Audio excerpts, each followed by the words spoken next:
Hey gang, welcome back to the shop. It is time for another shenanigan. I'm Bob and thanks for joining me. Hey, if you've been following, I'm working on my 89 Jeep Comanche pickup. I've pulled the cylinder head off, grinding the valves, doing some other work in preparation for the Easter Jeep Safari in Moab in April of this year. Now, while I have this apart, I discovered that I have a freeze plug or an expansion plug that while it looked shiny, it was leaking. So I'm going to replace it with something more shiny. Stick around.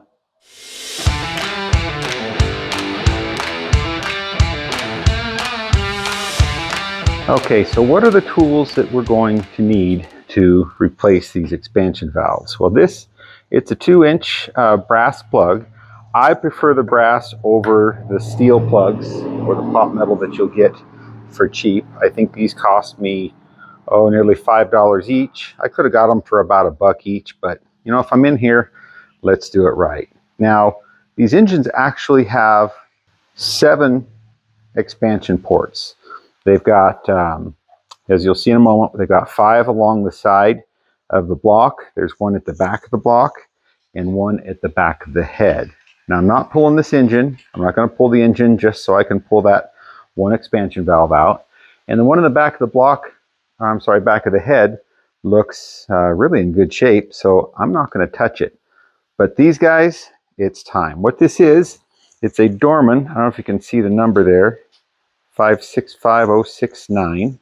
Picked it up at O'Reilly's Auto Parts. To take these out, I'm going to need a blunt something. I just happen to have this pin that I use as a punch. These are in the side of the block, and I'll show you later what I'm going to do is I'm going to put this in the bottom, and I'm going to hammer to try to rotate this thing in the hole. So all you need is a blunt punch. You could use a cold chisel, a ball peen hammer. You don't need a ginormous hammer, and you need something then to extract these out of the block once you've broke them loose. Now when you're done, you're going to clean up the hole. We'll show you that. Just a 3M pad will do a fine job, and then wipe it down. And then to put these back in, kind of like putting in a bearing, you could put it in and it's a friction fit, and you could try to tap all around and fight that. In this case, I happen to have a, 32 millimeter socket that's about the right size. You use a piece of pipe, a socket, whatever you have, if you've got a bearing puller or a punch kit, because that way, when we put this in the side of the block, we've got something to hammer on, and we can keep a nice consistent tension and pressure all the way around.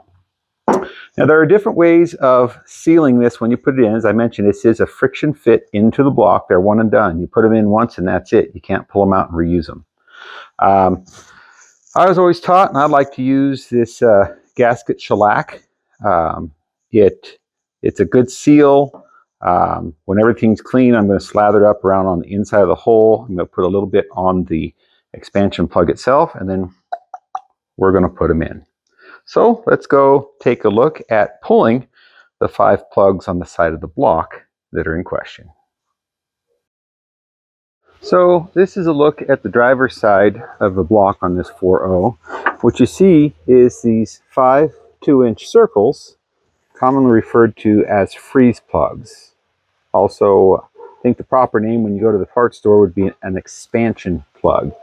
The idea is that if you don't have good coolant in here and your engine were to freeze, what does water do? It expands, right? You don't want it to break or crack the block. Believe me, it can. Water and ice is powerful. So instead, these provide a relief where these will actually press out, pop out, and save your block. Now, the perception is that's what these are designed for, but really if you look at the casting through here, these holes are ports for when the block is cast to clean the sand and whatever the medium is that's used nowadays out, because this is hollow between here and the cylinder for coolant to run through and keep your engine from overheating. So what we're going to do today is, I know this guy was leaking. This was my first indicator. I punched this one time. Well, and you can see it's leaking. That's how thin it is. This guy I can feel, you can't quite see it, also has a crack. So really it was good timing that I got into this engine when I did. So what I'm going to do is, let's see if this will work. I'm just taking a blunt device. You can use a cold chisel. You can use a big center punch. I don't want to necessarily punch through this expansion plug. What I'm trying to do is I'm going to want to hammer on the bottom with the idea that I can cause it to rotate, push this in, maybe this come out, then I can get a hold of it with those pliers and pull it out. So let's see what happens. Might just break. It's just coming apart, it's so thin. I might be taking this rascal out in pieces. She's not rotating like I'd hoped. Well, always a learning experience. There we go. There we go. Just like that.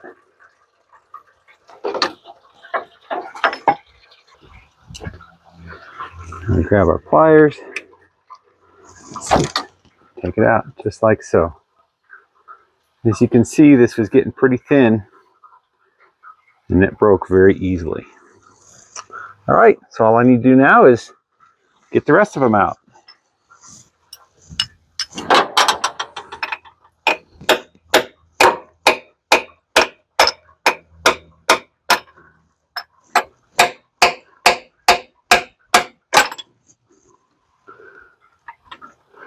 Don't worry, they can't fall all the way down in there. You might think that's going to fall, but this pinches enough.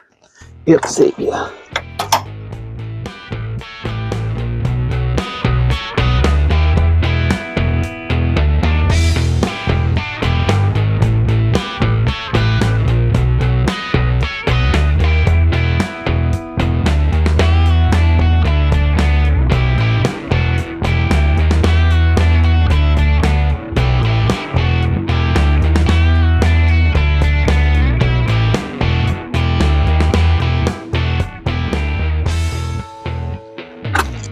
And voila. We now have 5 expansion ports with the expansion plug out. What I'm going to do now is I'm going to go and I'm going to clean these all out, wipe them down, probably use a little 3M pad to clean this up real nice, and then I'll be back to show you how we'll reinstall. Okay, so just a couple things that are worthy of note. If you look at these engines, they sit with the back end down a little bit, right? And this is just a theory of mine. Number 6 cylinder, I'm told it's pretty common on these to have heat issues. And I think in part it's because there's probably sludge that builds up around the back in the water jacket and around the cylinder walls there. Because when you shut the engine down, everything sits back there. So while these were all off, I pulled this plug, I took the garden hose, and kind of carefully I flushed everything out until I was running clear water out.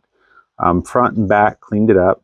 And I keep like a turkey baster around, and at the back I kept basting water out until I don't have any water right up next to my openings here so that I could dry everything out properly.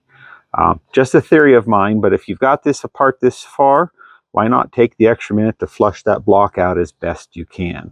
And don't get crazy where you're, shooting water up through your water jackets here. Don't get silly with it. But anyway, I washed a lot of crud out of this block, and all that really matters is it made me feel better. The other thing is, pay attention. This is not exactly a Lamborghini. This is not a highly machined piece of equipment. However, it is important, don't get crazy, don't get a file in here and get crazy cleaning these. I clean these up just enough to make sure that my shellac gasket material is going to fit, seal in there nicely, and that my new freeze plug is going to go in.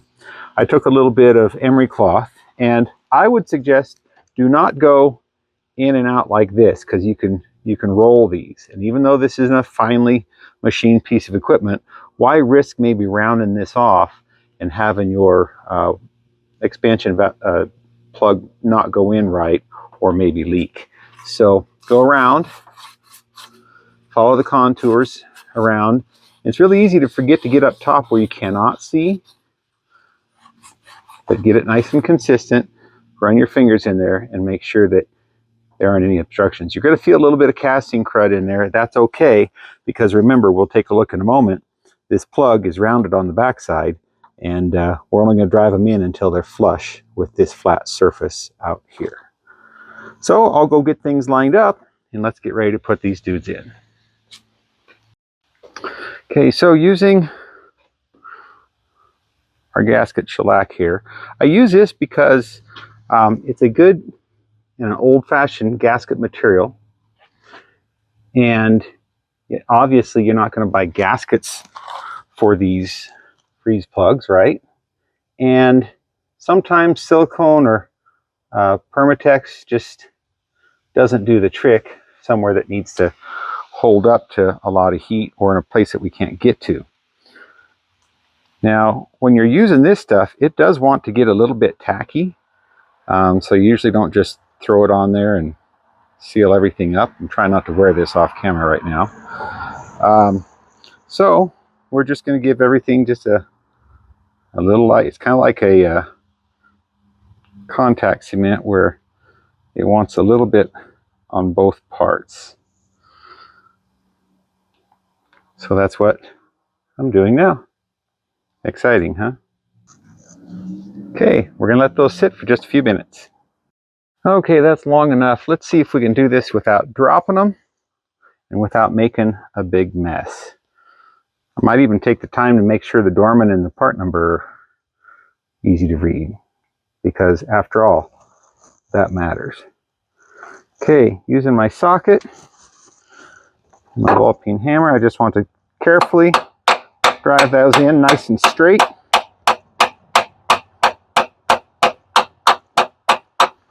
We're only going to take it as far as this being flush with the block and consistent all around.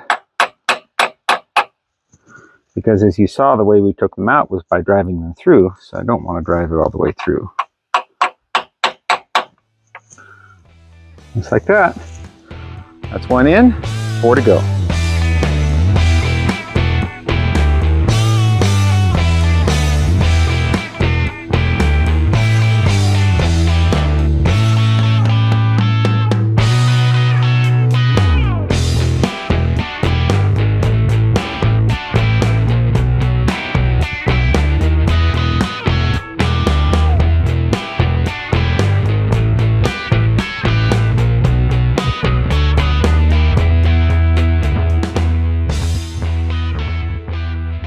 That'll do that for today.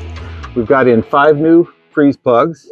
We'll let those set up. I flushed out the block, and I think I'm set up as I wait for parts to put the head back together. I've just finished doing a valve job. That's in a future video. And we'll have Papa Smurf that much closer to getting back on the road. A couple other things I'll do while I'm under the hood here.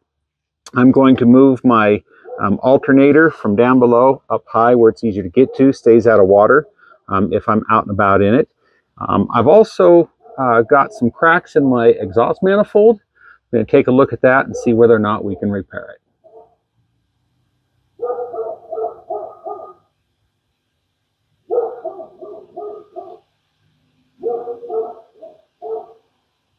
Now remember, if you haven't done work like this before, don't be afraid to try. I mean, if it's broke, you're not going to break it, right? Hey, click like and subscribe. Hit me up with some comments on anything you see here. I don't always do everything by the book, but I write my own book, and it gets the story told. Go out and make somebody smile today. You both deserve it. Bob out.